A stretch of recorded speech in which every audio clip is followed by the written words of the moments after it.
Welcome to our channel. Sharing contact information from your state tax portal using Safari can be useful for tax professionals or family members helping with your taxes. Follow these steps to share contacts securely. Step 1. Open Safari on your Mac or iOS device and navigate to your state tax portal website. Step 2. Log into your tax portal account using your username and password credentials. Step 3.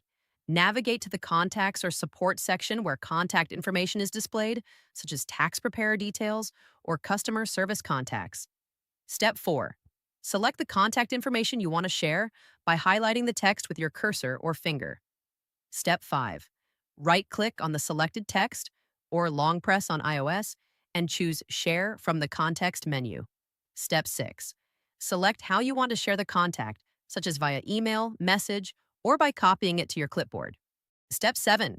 If creating a new contact, paste the information into your device's Contacts app and fill in relevant fields like name, phone, and email. Step 8. Verify that the contact information has been shared or saved correctly by checking your email, messages, or Contacts app. Don't forget to like this video and subscribe to our channel.